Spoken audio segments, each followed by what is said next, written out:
Right, మన ప్రాణాలు మన చేతుల్లోనే లేవు. మధ్యలో రొమాన్స్ ఏంట్రా ఇడియట్. నిన్నంతా జ్వరం ట్రీట్మెంట్ కోసం అమ్మాయి దగ్గరికి వెళ్ళావా? కాదురా, బలవంతం చేసింది, బాధపడుతుందని. ఏంటి బాధపడేది? ఇంకోసారి ఇలాంటి పిచ్చి పిచ్చి వేషాలు లేకుండా అసలు నీ డెసిషన్ ఏంటో చెప్పి. సారీరా, ఇంకోసారి ఇలా జరగదు. వెళ్ళా.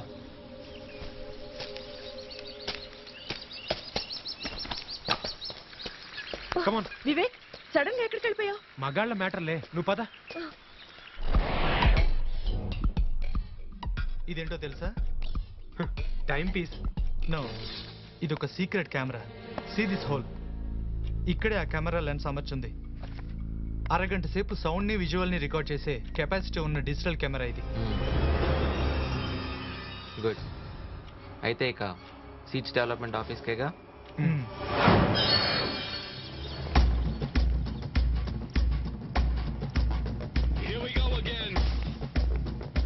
నమస్తే సార్. నమస్తే. మనకు అలవాటైన మనిషే, అందుకే కళ్ళు మూసుకుని సంతకం చేశారు. ఎవరు మీరు? సార్ని కలవాలి. కలవటానికి వీలేదు, టైం అయిపోయింది.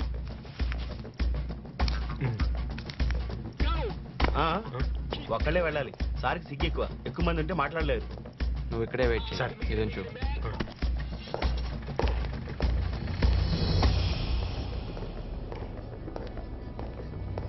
నమస్తే సార్.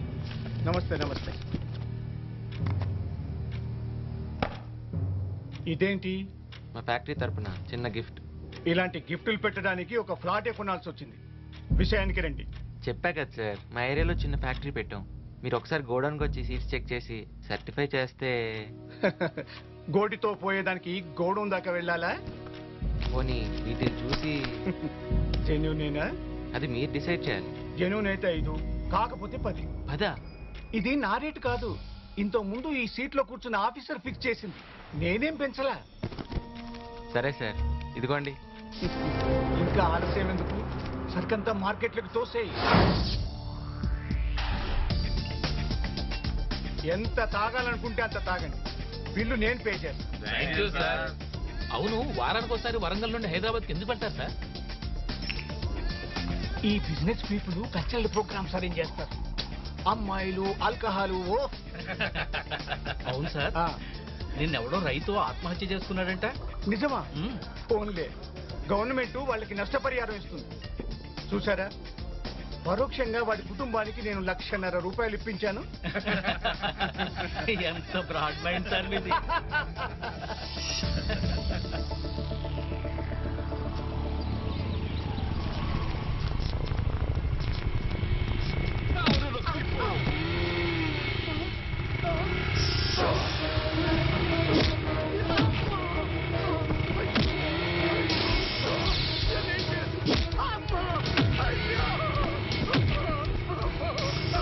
నాకేం తెలీదు, నేనేం చేయలేదు. మీకు దండం పెడతాను, నన్ను వదిలేయండి.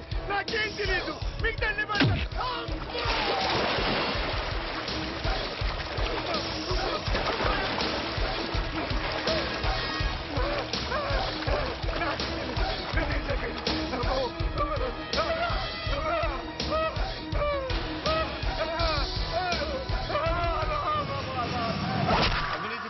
ప్రభుత్వ డాక్టర్పై దాడి చేసి చెయ్యి నరికేసిన ఫర్ ద పీపుల్ మళ్లీ వార్తల్లోకి వచ్చారు. ఈసారి విత్తనాభివృద్ధి సంస్థలో ప్రధాన అధికారిపై దాడి చేసి వారి పద్ధతిలోనే చెయ్యి నరికి శిక్షించారు. సంచలనం కలిగించిన ఈ 2 సంఘటనలో బాధితులైన అధికారులు చెప్పిన వివరాల ప్రకారం దాడి చేసింది 4 వ్యక్తులని, గుర్తుపట్టడానికి వీల్లేకుండా నల్ల దుస్తుల్లో, నల్ల హెల్మెట్స్ తో ఉండి మోటార్ సైకిల్ పై వచ్చి ఫర్ ద పీపుల్ పేరుతో దాడి చేశారని తెలుస్తోంది. ఎన్నో అవినీతి ఆరోపణలు ఉన్న ఈ అధికారులపై జరిగిన దాడికి ఇప్పటికే ఉన్న రాడికల్ సంస్థలు ఏమైనా కారణమా, మరెవరైనా వ్యక్తుల అనేది స్పష్టంగా తెలియడం లేదు. విత్తనాభివృద్ధి సంస్థ అవినీతిని బయటపెట్టే క్రమంలో చాలా తెలివిగా టైం పీస్ లో రహస్య కెమెరా అమర్చి ఆ ఆఫీసర్ లంచం తీసుకుంటూ ఉండగా చిత్రీకరించి ఆ దృశ్యాలను టీవీ ఛానల్స్ అందించారు. ఈ వార్తలు, దృశ్యాలు రాష్ట్రంలో సంచలనం సృష్టించాయి.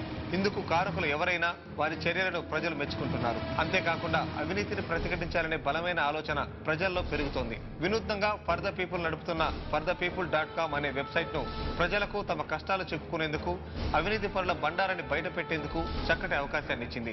ఆ వెబ్సైట్ లోకి కంప్లైంట్స్ ప్రవాహంలా వచ్చి పడుతున్నాయి.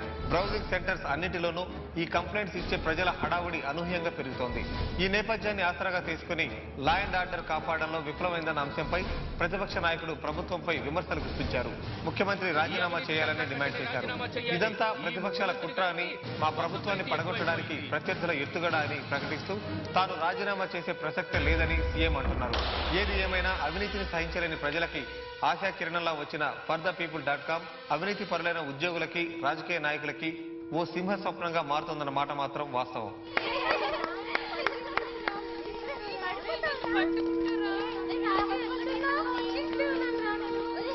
Hi hi children. Hi children. Latha ఇదిగో రాజు. తీసుకోమ్మా. గౌతమ్ ఇదిగో ఇటు. లక్ష్మి ఇటు ఇటు. ఆ. సీత కిషోర్ రమేష్ అడమ్మా. ఆపరేషన్ కోసం తీసుకో. హాస్పిటల్ కి తీసుకెళ్లారు అంకుల్.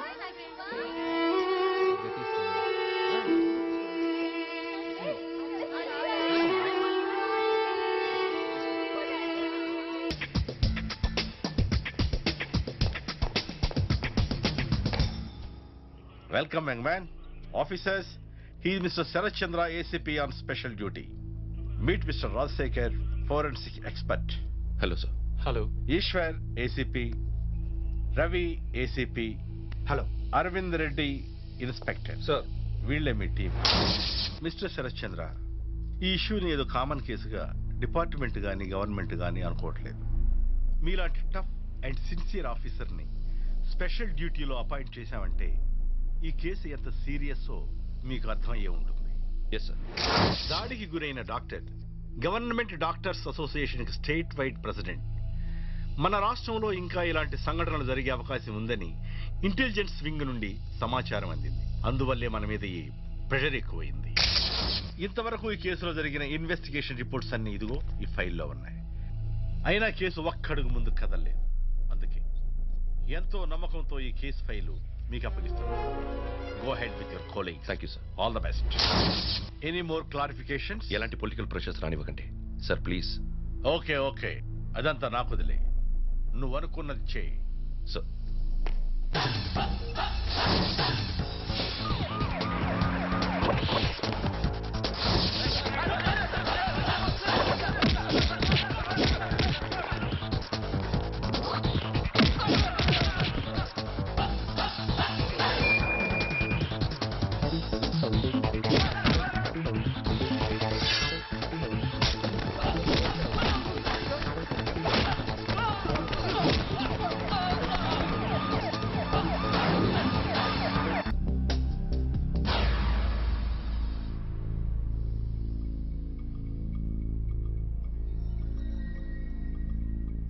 రెండు సార్లు ఆపరేషన్ థియేటర్ దాకా తీసుకెళ్లి వెనక్కి తీసుకురావాల్సి వచ్చింది సార్.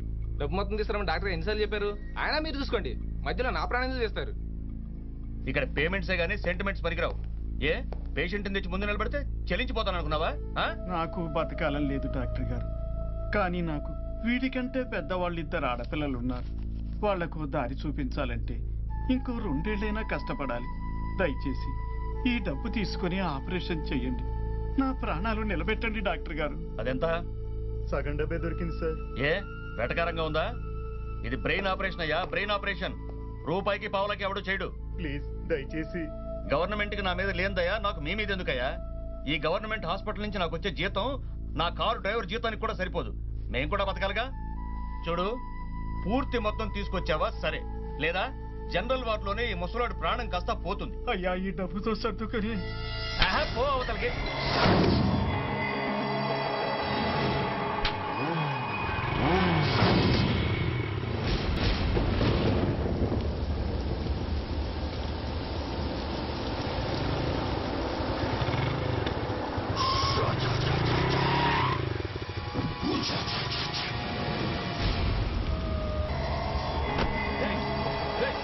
ఎవరు మీరు?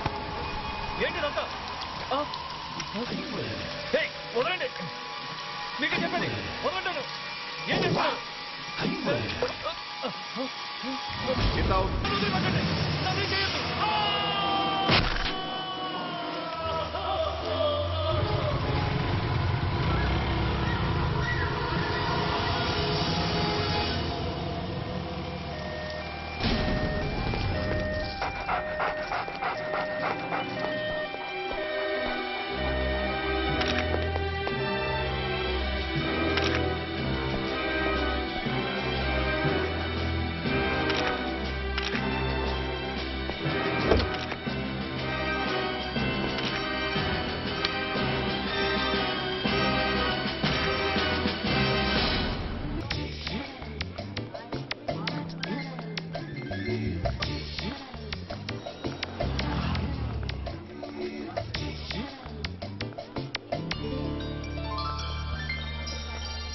నేను వస్తాను.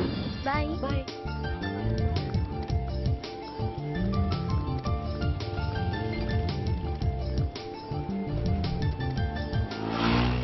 టూర్ సంగతి ఏం చేసావు? అది నేను మీతో టూర్కి రానని చెప్పడానికి వచ్చావా? కుదరదు, నువ్వు రావాల్సిందే. రావచ్చు, కానీ క్యాష్ ప్రాబ్లం. అది నేను చూసుకుంటాగా. అదొక్కటే కాదు, ఇది మీ ఫ్యాకల్టీ వాళ్ళు వేసుకున్న టూరు. ఏ ఇంతకు ముందు నువ్వు మాతో రాలేదా? అంటే నువ్వు వస్తే కానీ మజా ఉండదని మా వాళ్ళందరూ అంటున్నారు. ప్లీజ్ వివేక్. ఓకే, ఒక్కసారి మా ఫ్రెండ్స్ని కూడా అడిగి. ఏంటి ప్రతిదానికి మా ఫ్రెండ్స్ అంటావు? నాకు మాత్రం ఫ్రెండ్స్ లేరా? అయినా మీరు చేసే రాజకార్యాలేంటి? ఏముంటాయి? ఏమో, నువ్వేదో దాస్తున్నావు అనిపిస్తోంది.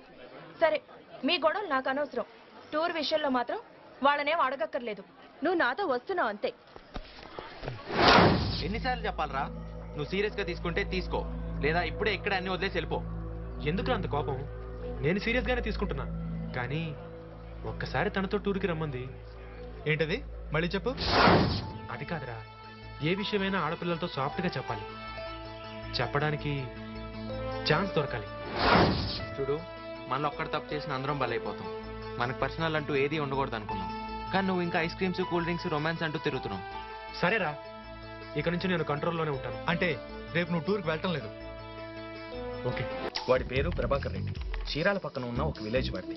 గవర్నమెంట్ లో చిన్న ఉద్యోగం చేరి ఎన్నో పైరువీలు చేసి ఇప్పుడు ఈ లెవెల్కి వచ్చాడు. 18 సంవత్సరాల క్రితం ఆ రాస్కెల్ గవర్నమెంట్ జాబ్లో జాయిన్ అయినప్పుడు వాడికి 2 జతల బట్టలు, ఒక హంబర్ సైకిల్ ఉండేవి. ఇప్పుడు విజయవాడలో వాడికి 2 సినిమా థియేటర్లు, హైదరాబాద్లో ఒక ద్రాక్ష తోట, ఇంకా వైజాగ్లో ఒక shopping complex, Jubilee hills 2 flats. మొత్తం వాడి ఆస్తి 18 కోట్లు.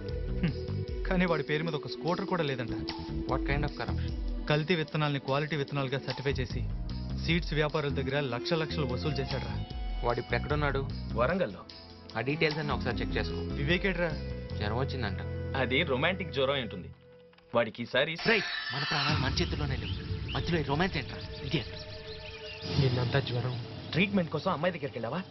కాదురా, బలవంతం చేసింది, బాధపడుతుందని. ఏంటి బాధపడేది?